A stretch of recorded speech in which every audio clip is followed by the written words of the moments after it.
Hello, what's up guys? Welcome back to the channel. Sa mga nagtatanong dyan kung ano ba nangyari sa Run Mobile at sa mga hindi nakapanood na live stream kagabi, so nilista ko na lahat ng mga bagay na mga kailangan nyong malaman. So bali, simulan na natin to.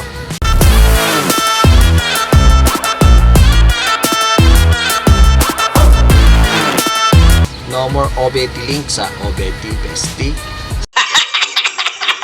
Number 1, no more OBT link. So, bali sa Play Store nyo na siya mada-download. Magpo-post sila ng link para makakita nyo siya sa Play Store. So, bali, pag isi-search nyo siya, hindi pa siya lalabas kasi yung Run Mobile, naka-ano pa siya sa OBT. So, once na ma-download nyo na yung game, magagamit yung link na ibibigay nila, bali magiging searchable na yung mismong Run Mobile sa Play Store sa inyo. So, kailan ba pwede nang ma-download ang Run Mobile? So, bali sabi nila, within this week daw, goods na siya. So number 2, bali wala daw munang item shop kasi pinapriority muna nila yung game. So bali nga, mahirap nga yung gagastos kayo pero di naman kayo masyado makakalaro. Sayang lang. Sayang ang pira.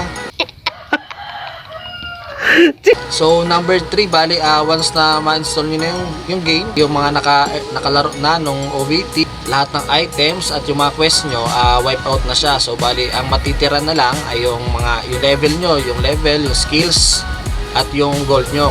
So pare-parehas lang yun, free player ka man o alpha tester ka man o yung EA, bali pare-parehas lang. So pagbukas nyo, hubad tayo lahat doon. So kaya pala hindi tayo makapasok noong mga nakarang araw sa game. So bali nilimit pala nila yung every channel ng 800 players lang kada channel. So talagang hindi tayo makapasok doon kasi 46,000 players tayong gustong pumasok sa game. So bali 800 per tao lang per channel yung makakapasok. So nilimit nila kasi nga naglalag yung game pag sobrang dami na nakapasok. So hassle nga nakapasok ka di ka na makagalaw sa loob, so wala rin.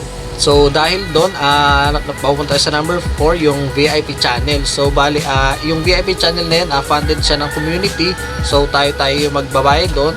So bali magkakaroon ng VIP channel, bukod pa ito dun sa mga channel na pinasukan natin dati. Bali ang makapasok lang dito ay yung mga mag-a-avail ng VIP. So magkano ba yun? Bali 450 pesos monthly daw yung babayaran mo para makapasok ka. So saan ka magbabayad? So bali sabi nila via GCash at yung ibang remittance pwede na siguro magbayad doon.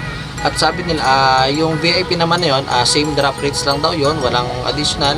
Kung ano yung nasa free channel, ayun din yung rate sa VIP channel. So bali ang kaibahan lang niya, sobrang bilis mo makapasok, hindi agad siya mapupuno. So kung mapuno man yung VIP channel, magkakaroon ulit ng panibagong channel. Bali siguro para channel 1, channel 2 para sa mga VIP.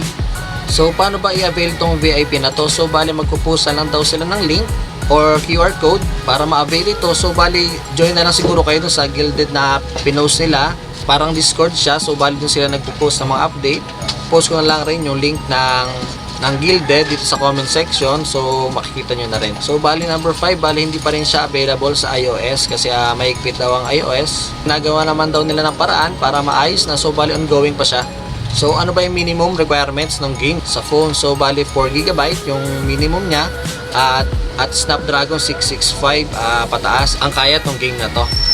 At number 7, saan ba tayo pwedeng bumili ng Rosa? So makakabili tayo ng Rosa dun sa mga early access, sa mga taong nagbayad para maka early access. So bali may mga Rosa sila, dun tayo pwedeng bumili. Hindi ko lang alam kung magkano yung Rosa. So bali join na lang kayo sa mga groups ng Run Mobile. So bali may mga nagpo-post doon kung sino nagbebenta ng Rosa. So number 8 tayo guys. So bali ang level cap daw ay 150. So di ko alam kung ilang buwan bago may makaabot ng 150. So bali siguro yung mga early access, malapit-lapit na sila maka level cap. So bali tayo mga normal na tao lang. So bali matagal-tagal tayo makaabot ng level cap kasi nga wala tayong Rosa. So sa kanila pa tayo bibili at wala pang item shop na magamit natin. So yun guys, bali yun lang yung mga latest updates sa ating Run Mobile. So bali magpo-post na lang ulit ako ng video kung may mga bagong update man. So huwag nyo makakalimutan mag-subscribe at follow nyo na rin yung Facebook page ko para updated kayo sa latest update ng Run Mobile. So don't forget to like and subscribe, and I'll see you in the next video. Peace!